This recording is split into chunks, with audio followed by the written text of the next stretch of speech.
As some of you may know, and I see a lot of faces that I do know in the room here, this climate business has been going on for quite some time, and the town of Groton has been involved with this for since I got first involved around 2011, and it's been off and on a bit.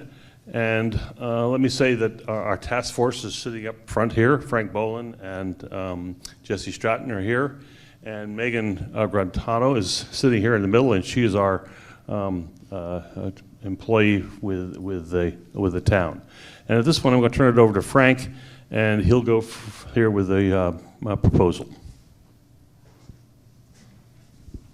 Thanks, Sal. Good evening.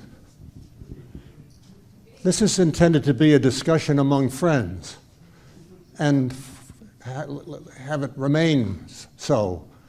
We're not here to get into any arguments about the why or the how of climate change. I've been around this patch of water for 80 years, and there's absolutely no doubt that, in my world at least, the climate has changed. As a kid, we never saw 1 inch of rain in a day.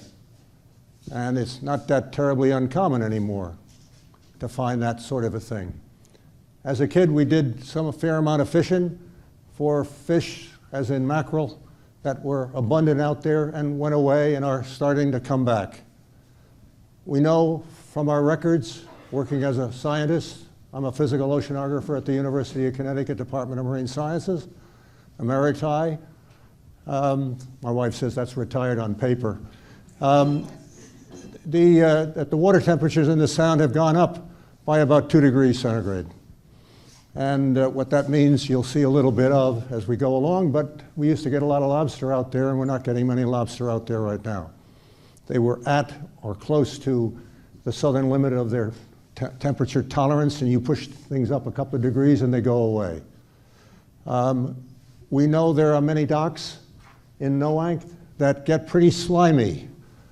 Every spring high tide, that's twice a month, you're going to find that the docks are underwater. As a kid, I got a thing today saying that I signed up as a young member of the Storm Trysail Club or something like that, so I want to thank them for that. It's like being carded at a bar.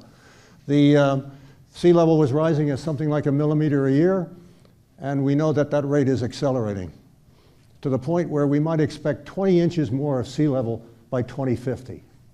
20 inches, you know, that's a foot and more. And you think about what high water means to you right now, your beach in Groton Long Point, your dock in Noank, and look at the rack line along the beach, and think about pushing things up by 20 inches. That puts an awful lot of seawall down there in pretty wet conditions a lot of the time. So the climate is changing, and the question is what we might be doing about it. And what I do about it, top of Baptist Hill and Mystic, might be different than what you do about it in downtown Mystic. What I do about it inland might be different than what you do about it down along the coast, Groton Long Point or Noank. So we're here to talk about what we might do about it, and then what you might be asking your town, your state, your federal government to do about it. There are some number of dollars and programs that accommodate all that. Now, we also have to look at this sort of as a collective. This is a community effort. We've run into this in the past where the folks inland say, why the hell should I be paying taxes to raise the roads along the shoreline? You know, the sea level doesn't mean anything to my road. Forgetting, of course, that we're in this together, and to some extent the shoreline areas, the beach areas, the attraction of that contributes to the taxes that benefit us all. So the community aspect is a very important thing to keep in mind. And we're really fortunate tonight, I think, to start off the discussion by taking a look at the film put together by Connecticut Public, dealing with climate change and the effect on Connecticut, as a preface to our discussion. So, where are you, Ryan? Ready to go?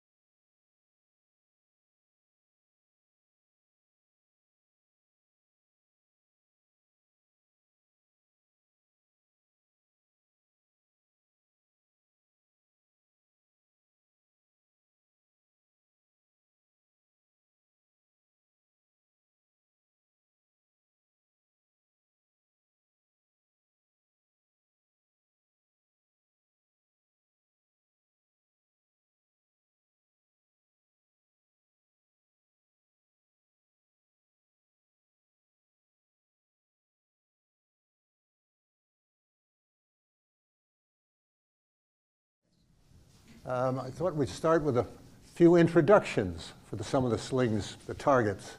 Megan Granata, our Manager of Resilience and Sustainability for the town. I would say a new employee, but been here Still for less than a year. less than a year, really charging along. James O'Donnell, Professor of Physical Oceanography at the University of Connecticut and Director of CIRCA, the Connecticut Institute for Resilience and Climate Adaptation. You hear that? Adaptation, sort of important. Zell Stever, you know, is the chairman of the task force dealing with resilience and sustainability for the town. And Ryan King, a photojournalist and responsible for that film. Yeah. Which I thought really provided a great overview. All of the major subjects were hit, and some of them are going to be more relevant to the town than others. But I think also the audience is a little bit salted because there's some folks out there that know more about the subject than we do, aspects of the subject than we do. So I thought we might start off, housekeeping for a moment. This is being recorded, and for the recording, they want us to use the microphones. It matters, apparently. Is that you? Grab another chair. I thought we might start off with asking you, what are your concerns as far as climate change go? I know Victor's. You have none. Okay, that's good.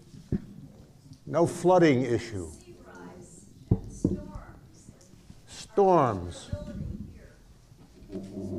So what do we do about it? I thought that was interesting. Have you been down at Jupiter Point? And you know, the mean elevation at Jupiter Point as you walk along might get up to 5 feet above water levels now. And we have had 2 major storms in the last year that flooded downtown Mystic and gave us 6 feet or so above NAVD. And they were sort of minor storms. What about storm damage, coastal erosion, and flooding? What do we do about it? These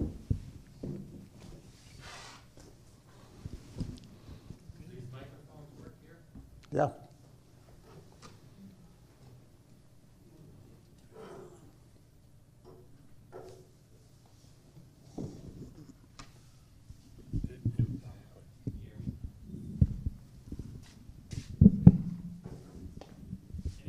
They're supposed to all be on.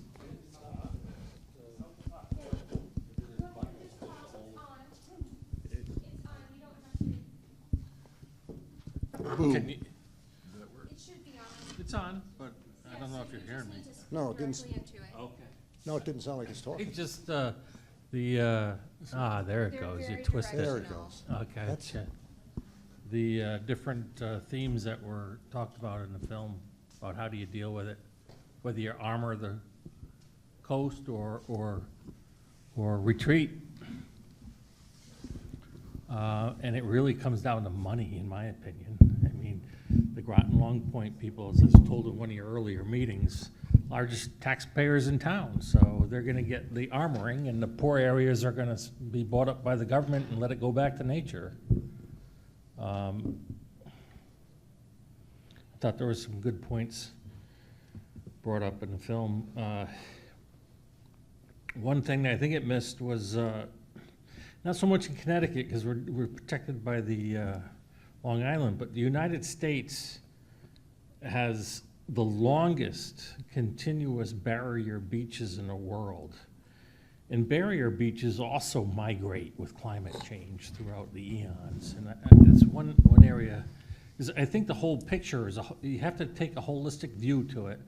And it's very important to educate people on the different aspects. And it's kind of funny, some of the people talked about, we're all in this together, but then they point out their own personal agendas, you know, and it's not a rich poor, it's everybody, it really is. And they all said that in the end.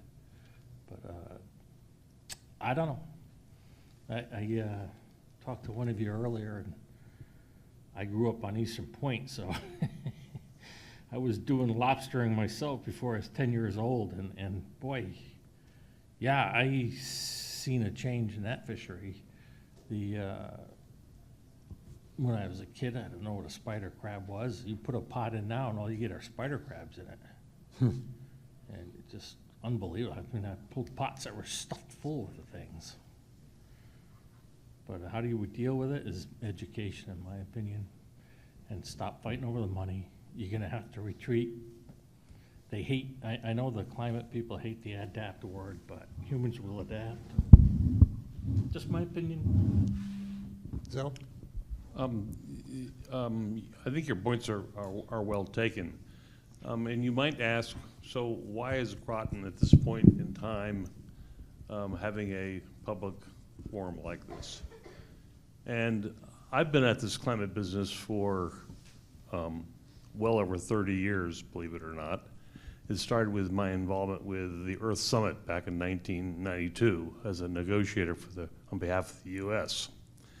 And while it wasn't called climate change, we talked about sustainability, and that all led to eventually that UN conference then coming up with the whole climate program that's now sponsored by the UN, and which the US is once again a part of. And the answer, I think, why now and why us, why here, why we're here, is that up until last year, it was pretty bleak when you looked across the US about what was happening with climate change. The scientists were doing a very good job, particularly Frank Bolin and our colleague down at the end there, who had spent his career in physical oceanography at Avery Point, were measuring various parts of that system. And and I started back here when I retired in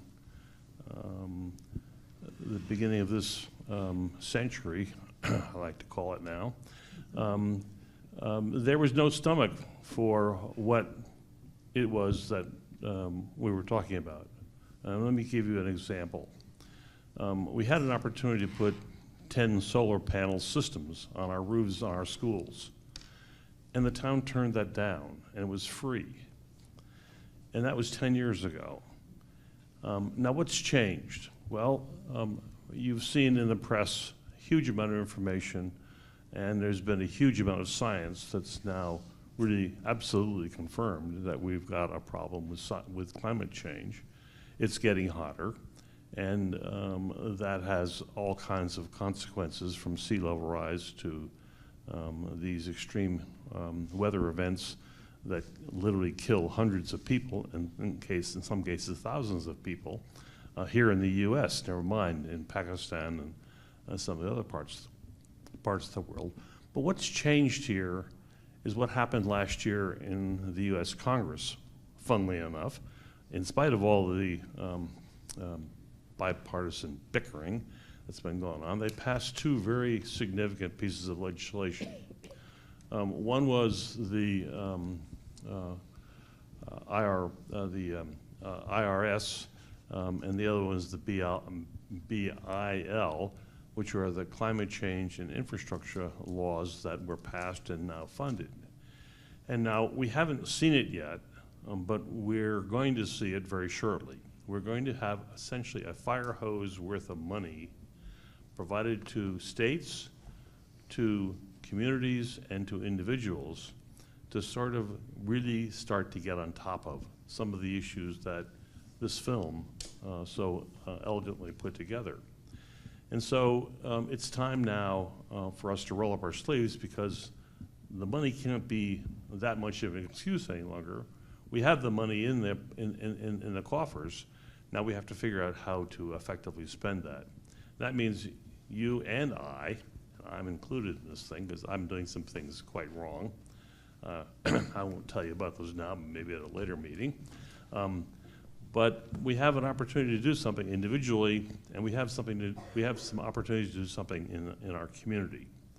And it's, I guess, interesting to note in this film the number of people who were in that film who live here in Groton. Sima Evans, she is here in town. She's been actively involved with Sea Grant. She's been actively involved with the RTM as being our moderator, and it goes on like that. So this is a good time to start this conversation. And so our feeling was that in the task force that we would partner with our folks at Circa, because they are in our backyard after all, and they have the research capabilities to look at all kinds of issues related to climate change and how we're going to be living in the future. I think some things are clearly ahead of us. It's going to take some, we have some examples of how to do it right in some parts of the country, some of which we haven't applied here in Eastern Connecticut or in Connecticut, but there are opportunities. And so we'd like to really hear what you think. And if you think we're crazy, we want to hear that too. We'll argue with you about the science, but in terms of what we do going forward is really going to become very important. And now I will have to say that while you saw plenty of people of color in the film, I look at this audience and I'm thinking, we screwed up.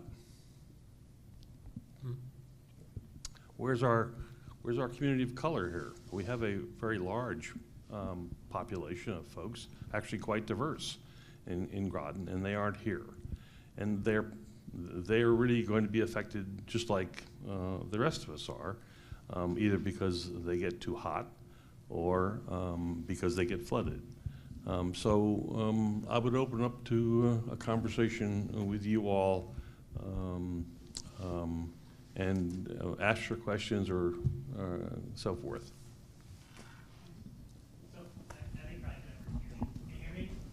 You have to use the microphone.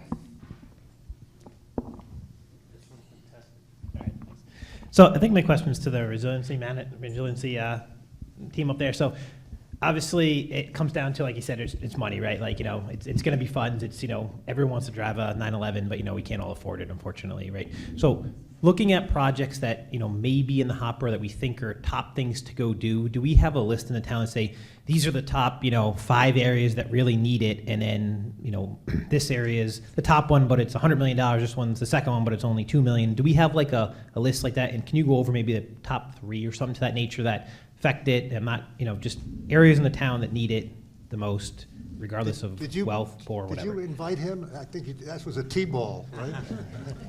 That was a significant question. I don't know if I'd call that a T-ball. No, great question, and I'm happy to talk about it. So I've been in this position about 7 to 8 months, and so not being from Groton originally, that's sort of the crux of the question I've been asking myself, and that's the answer I've been trying to find. There's a million things that we can do. What is going to be most impactful? What is most important? So, I've definitely come to some conclusions myself, but it's not just up to me. It really needs to be a community process. So when I was hired, a big part of my job description was to develop the first climate action plan for the town. And that's a process we're going to be starting this year. And that process is going to be the one through which we develop that roadmap of what is most important. And through a process that has a lot of public involvement, so it's not just people like me making the decisions, but it is, and we're going to be trying to do a lot of really robust community engagement, trying to get the opinions of everyone, and not just people who usually show up to events like this to weigh in. And to understand, you know, I think a lot of the town's climate work to date has been focused on flooding, but that no longer cuts it. Flooding, of course, is a huge hazard that we're focusing on, but how are we helping people prepare for heat, for example, drought, all of these other things that come along with it. So it's going to be a very robust planning process, and that's, you know, the way through which we're going to set those priorities, and then do that crosswalk with the funding programs that are available to really figure out, again, of all of the million things that we could be doing, what's best worth the resources and the time that we have, and what can we do that's going to best move that needle forward. All right, thanks, appreciate it. That makes sense from doing a study aspect, and that'll be probably your next year's tackle, and then from there figure out how you make that into tactical actions. Yeah. You know, I said T-ball because Megan hit the ground running, taking on the downtown Mystic flooding study that's ongoing, and some of you were at the workshop a week or so ago, and is in the process right now of writing 2 more proposals on different projects Yeah. that's feed to the question at hand.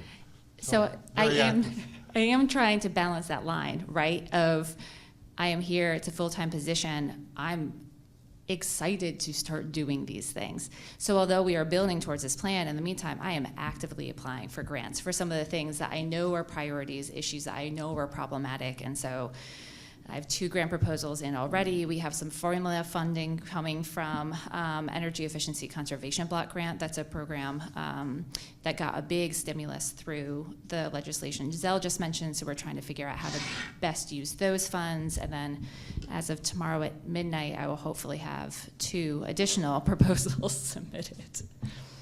That's why it's so important, when you talk about priorities and things to be done, that your ideas and opinions and needs and the rest of it get communicated into the town. All too often, we hear complaints, we've seen complaints. Willow Point comes to mind.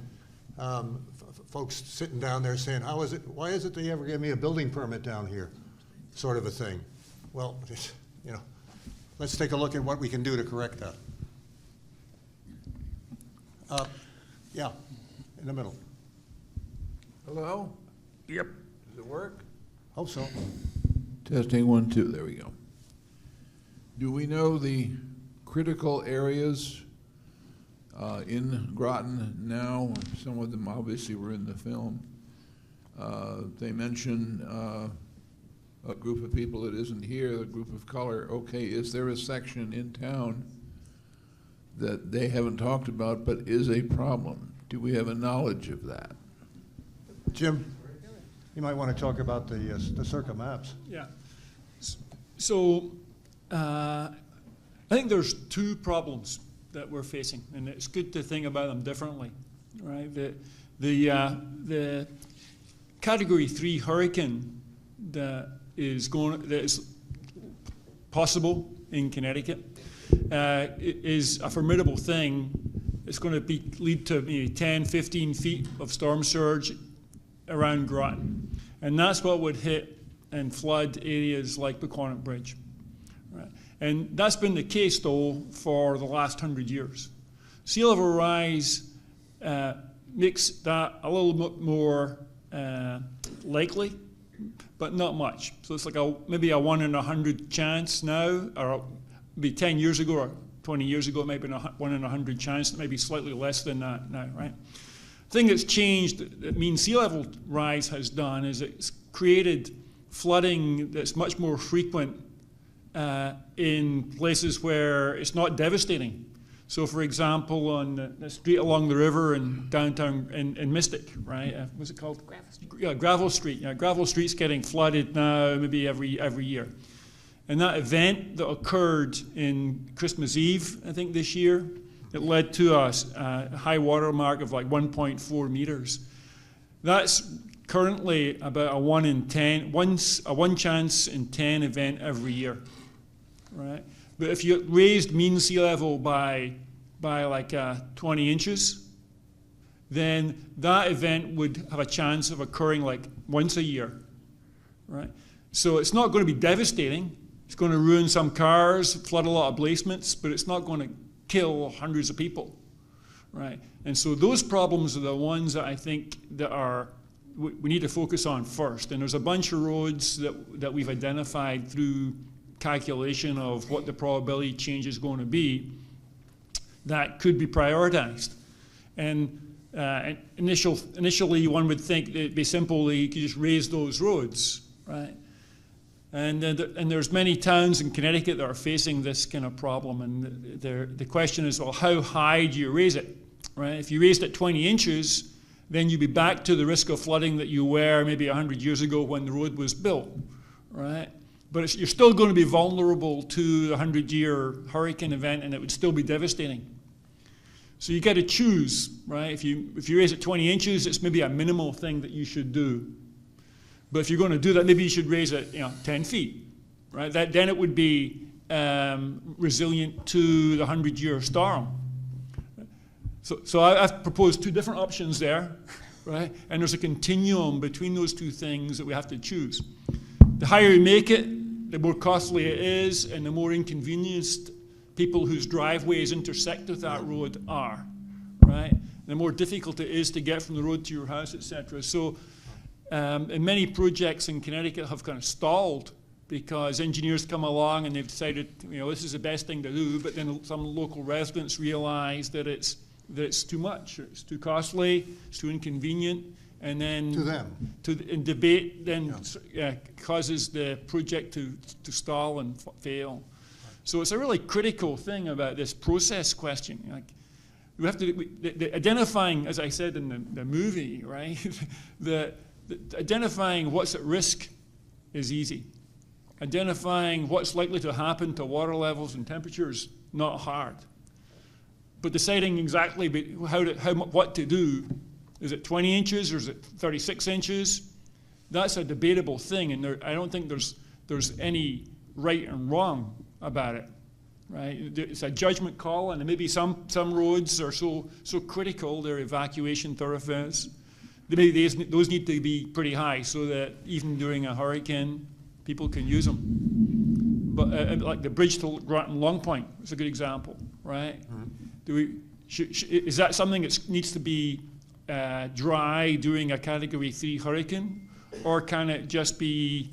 Does it need to be dry during the 1 in 10 risk event like we had in December? I don't have the answers to that, but I think that's why we have to be here. Thank you. Yeah, Sean? What Mr. O'Donnell just mentioned about having a lot of data concerning the minimal or maybe a maximal differential.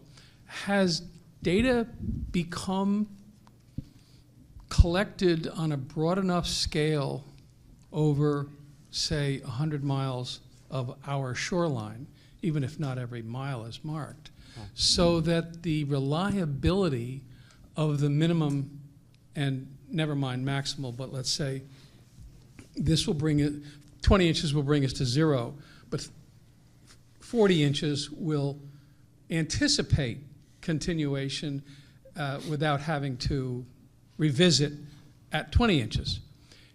If there's enough data up and down our coastline to be presented to virtually every community that occupies some portion of that coastline, isn't it possible through dissemination of that information through forms like this and others, meetings of councils and other programs of public information, is it possible to say to virtually everybody who will be affected, here's what it is?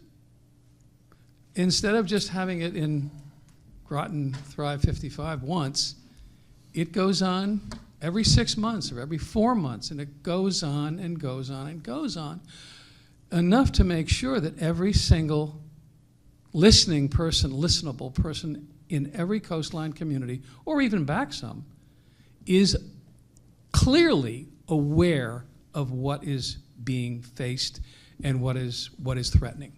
And if we get a broad enough consensus that yes, we do understand it's going to happen, then isn't it a lot more likely that we can get somebody to say, let's do something about it. I think there's, your question raises an interesting point. As a scientist and around this and other subjects, I think there's an abundance of data to begin the planning process in a quantitative manner. But in the course of this task force exercise over the past couple of years, a friend, actually a member of the task force at the time, passed us a book that really was an intriguing read by George Marshall. And that's an easy name to remember for the grayheads, right? George Marshall. It's not that George Marshall. This one is a British communicator. And the title went something like, Don't Even Ask About It, Why the Human Brain is Wired to Deny Climate Change. And it makes for an intriguing read. There's a lot of bias built in. It dates back to the caves, I think he takes us back to, where there was a focus on feeding, and that was, the rest of it sort of could be damned. But it really made for an interesting read. There is an abundance of information, quantitative, from a scientific standpoint, literature and the like, computer models and the like, and then all of our personal experience. You know, you got wet in downtown Mystic, and we've walked the funerals with our sea boots on down there. And we, as I said earlier, we see it in many, many ways. But folks are very slow to respond to the change, even if there's some dollars in there. I think what we're trying to get across tonight, and what that film certainly pointed to, is that there's some aspects of this that really need to be addressed earlier rather than later, in the interest of start with lives, but dollars and the future, what we're passing to our kids. And that, to do that, requires discussions, I think, requires discussions like this. And that hopefully you'd go out and discuss it more with some circle of friends that aren't here. And the word gets around a little bit more. And you'll be less hearing the story of, I want to raise the road, and Mr. Diekerhoff in the front row says, over my dead body, that's a taking of my front lawn. And that, well, maybe not his front lawn so he doesn't have to mow it, but this is what goes on, is that if you talk to the Department of Public Works over here, and you bring up the subject of raising roads, they bring up the subject of taking right away. But I guess my point is that has to be faced. Yes, same here. That forum has to be so forthrightly fair in the sense that it is willing to speak with the data, about the data, and the consequences of the data, both from a digital accumulated scientific dimension, but also from the personal dimensions of the people who can say, yeah, that really did happen. Yeah. You've got to put that data in front of those people who do not want to hear it.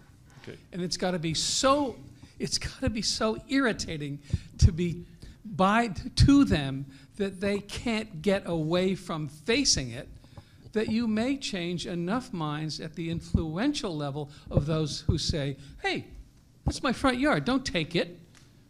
Where that voice and that point of view begins to slip into a minority that is almost embarrassing to be identified with. So, but don't be pessimistic like that, right? You know, things are moving in the right direction, right? So 2 years ago, the town of Groton appropriated additional money to hire a resilience planner, and it was the drive and persistence of these guys who were on this task force that pushed the town to appropriate that money to hire that new person.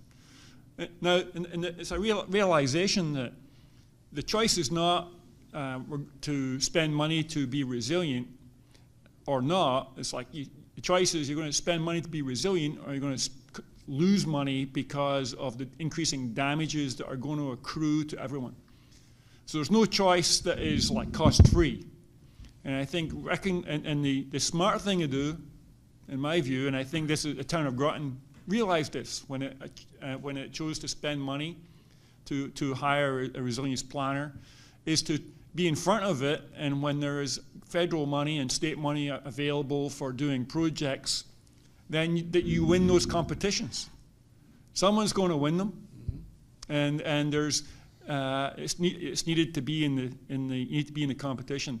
And the state also has done that. It's provided funds from taxpayer revenue, right, to the University of Connecticut to pay me and a bunch of people that work with me to help towns win funds from the federal government. And so far, you know, it wasn't my insight that led that was just drafted, you know, but I think it was Republicans and Democrats in the State House saw that opportunity and supported it. So it's slow and it's frustrating, and people find ways to deny the inevitable, but things are moving in the right direction. Good. You know, Ryan, I'd like to, you had a fair amount of interaction in the course of developing the film.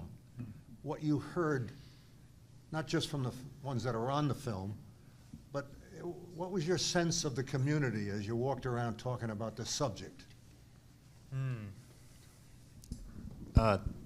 Broadly, maybe hard to define, because I feel like I sort of gravitated more to people who wanted to talk about it. But that was also a frustration, is that there is a reluctance. And even people who might have seen in the film being able to talk about their profession and what they do and how it's being impacted and the change they saw, some of those people didn't even say the words climate change. Right.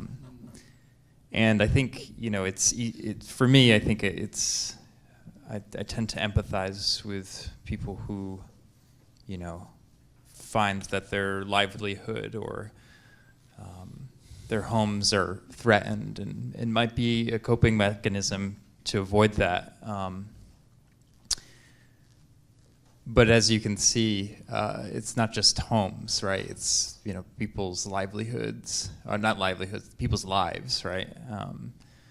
With the sort of the more drastic effects of heat and storm surges and water pollution, you know, the list goes on.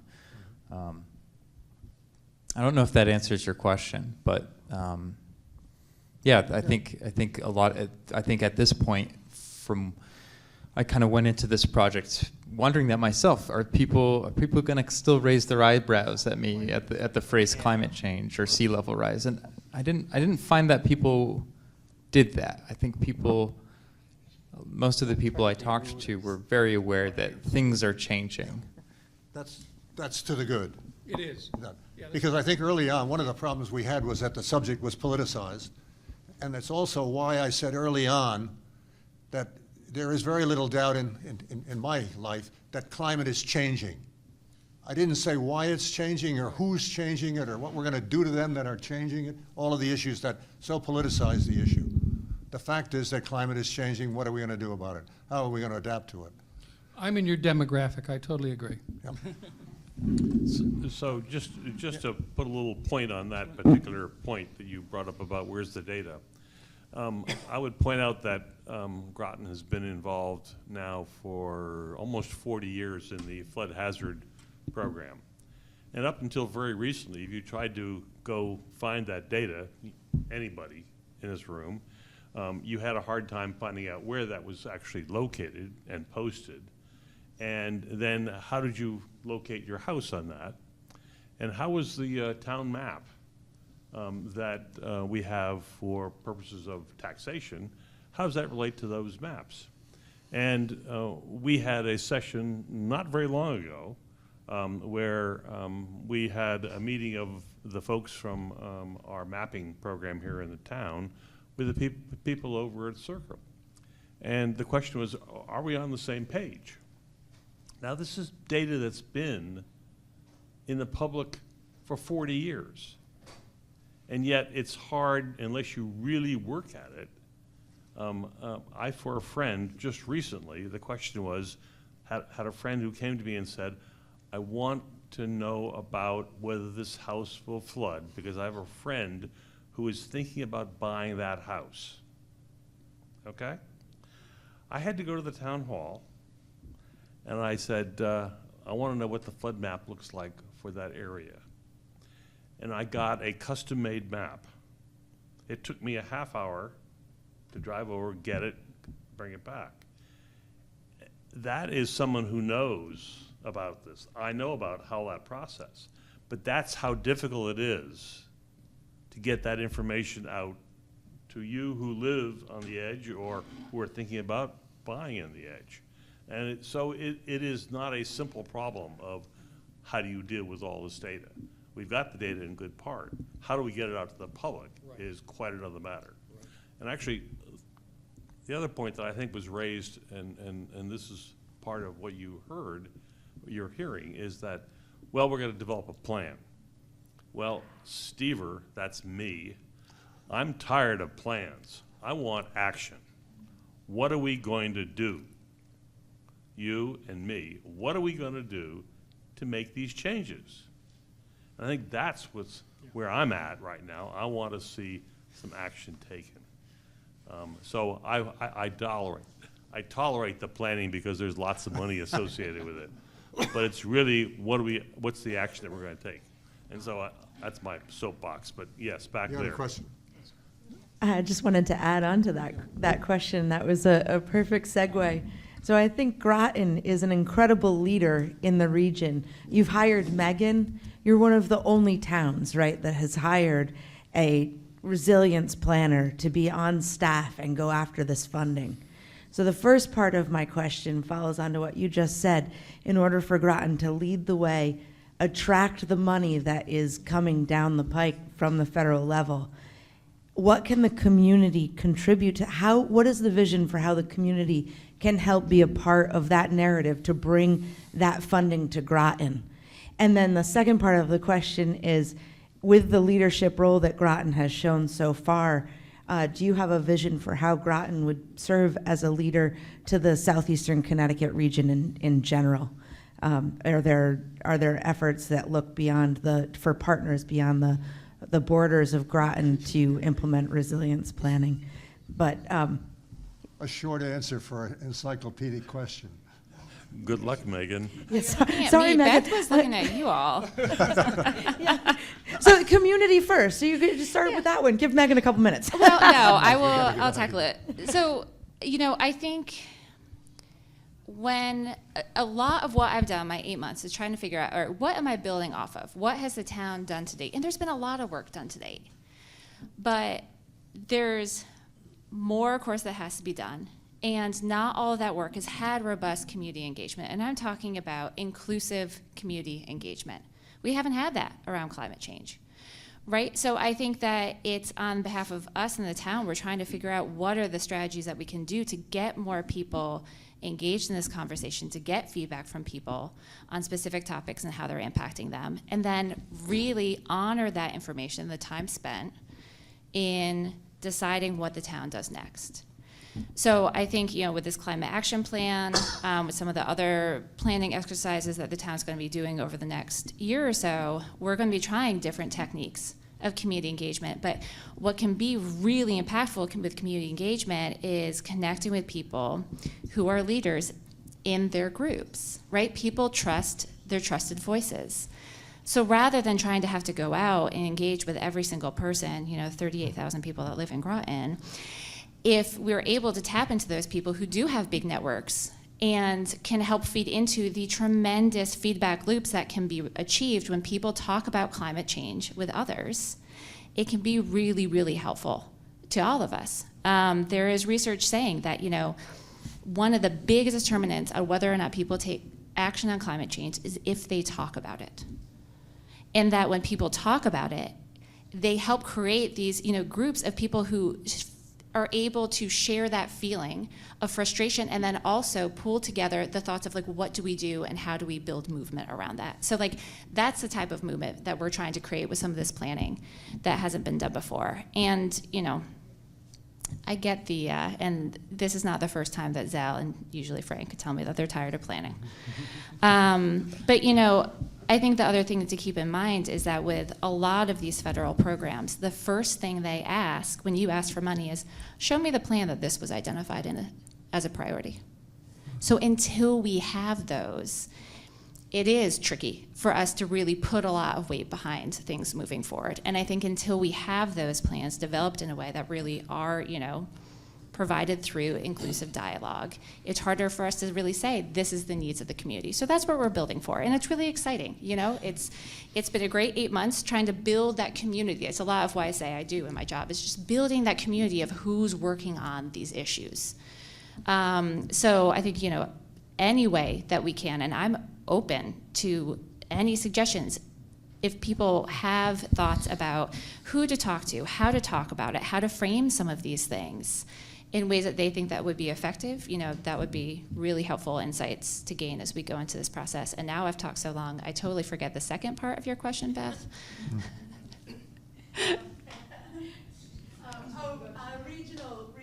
Oh, yeah. I think, yeah, regional leadership, and I feel like that was a planted question because we've had this conversation before, but it is so important, right? Water does not respect political boundaries, neither do climate impacts. So I've been spending a lot of time trying to make connections in Stonington. I've had conversations with North Stonington, New London, Renee, who's sitting right there, right? Like, how do we connect across to understand what each other are doing and try to find ways that we can build that collective movement that's going to benefit the entire region?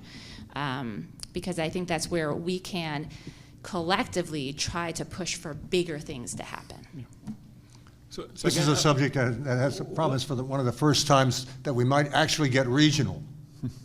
Back in 1970, we were talking about regional planning associations, and we could never get the Yankee from one side of the river to talk to the Yankee on the other.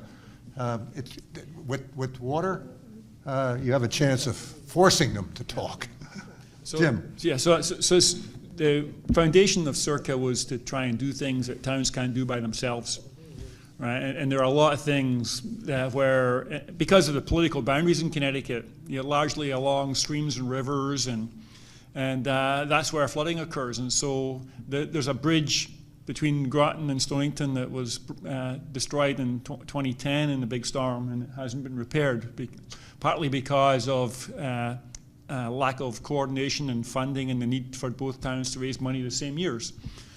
So Circa has been doing this now for 8 years, and we've finally got to the point where a few weeks ago I had to try and buy some steel-toed boots because we're going to actually go to a site where construction is occurring, right? And so I bring that up because that's how long it takes to get from talking about a problem to deciding on what to do, and then figuring out how big and how much it's going to cost, and then coordinating the funding necessary to fund something that's going to cost $60 million, right? That just takes a decade. And so if you ask, you know, what should we be doing, right? We should be insisting that towns take resilience into account every time they do a maintenance project. Right? So if you're going to be fixing something, fix it for 2050, not for 2000, right? Yeah. So that's a cheap way of doing it. And I have over on the table over there, I forgot to mention it, there's like 10 steps for towns to be resilient. And it's got ideas like that. What should you do that's easy? But I don't want to end this without saying, though, what people can do by themselves, right? And what you must do. And that is, we have to reduce CO2 emissions, right? If we don't do that, then raising things 2 feet is not going to make much difference in a generation or two from now, right? We have to start now, and that's like a thing. It's not going to bring benefits to Groton. You know, adaptation spending and commitments will benefit Groton. But we can't change CO2 concentration in the atmosphere by ourselves, but we have to do our best, right? And so we installed some solar array in our house a few weeks ago, and almost immediately neighbors started coming and asking, like, how much did that cost? Who did it for you? Where can I get information about that, right? So doing that thing yourself can accelerate the adoption of sensible things. And buying an electric car next time you need one, you don't have to go out and junk your truck, right? But when in the next few years, if you have to buy a new car, think about an electric one, because it's going to reduce CO2 emissions effectively. And we're getting threatened with the plunger to the river, but there may be one more question. Yeah, I had, is this on? Okay. I think it's on. You basically said what I was going to say, which is, talking about adaptation and resiliency, and talking about raising roads and lifting houses and moving things out of the way. Excuse the metaphor, but to some extent we're shoveling against the tide. We don't get to the core of it. And the core of it is reducing our CO2 emissions. And I think with money coming into town, a huge obvious way to do that is, we have large tracts of green space that are fully leafed out. They're not considered open space, but they are, they're available for development. Take some of those off the market by just buying them. The whole town, all the fleets, all the cars, all the buses of the town should all be electric. Yeah. There should be solar panels on all of our governmental buildings, all of our schools, and all of that kind of thing. And we should be taking, there's large areas of, let's say, parks that are just nothing but grass. Those should be planted with trees. Seems to me like if you don't get to the core, we're just wasting time. Not that you have to do stuff, but really, we have to get to the core of our carbon emissions. But it's an important point that overlooks, I think, is that even if we did get to zero emissions in the next 10 years, right, sea level is going to continue to go up for another 100 years. That's right. Right. What we've already done has locked into the climate system these transitions, and so you can't just. To use a sporting analog, right? You can't just play offense. You got to play defense as well. So just to make the point about that, we are doing some things about reducing CO2. The town has actually done quite a bit. Most of the lights in these buildings now are high efficiency lights, and that's been going on over a 10-year period. We have some pretty sophisticated heating systems in our school systems now, where they have reduced greatly the amount of CO2 they're producing. A little project that I've been doing as a part of the task force, some of you know and are bored to death about, is I've been trying to get trains to run Shoreline East, run from New London all the way to Rhode Island. And it's really about how do we reduce vehicle miles traveled, which in effect reduces greenhouse gas emissions from CO2.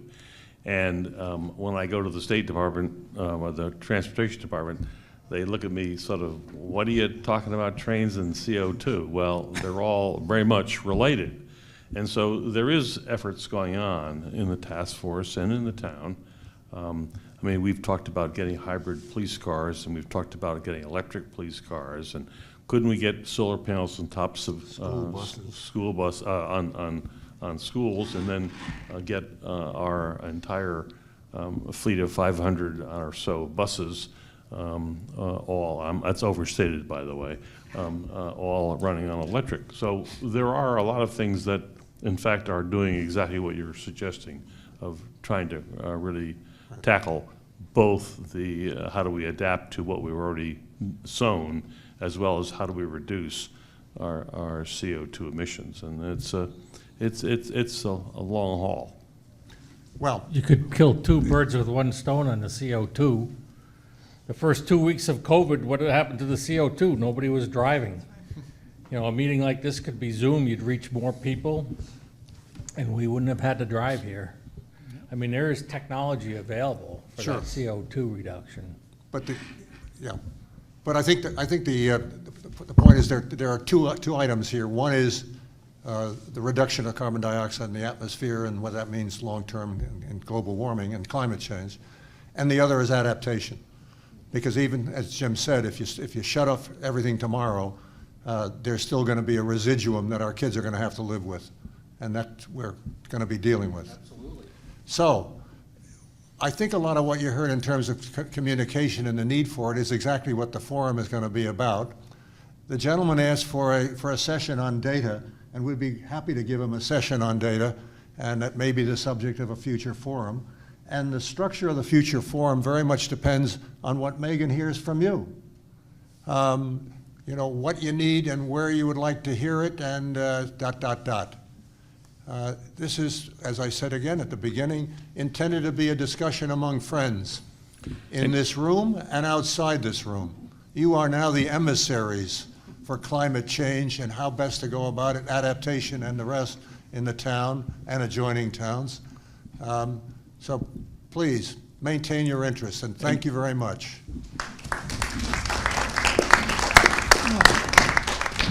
Thank you, guys. Thank you. We can't do it without them. Thanks for organizing it. It's a good job. I can see you.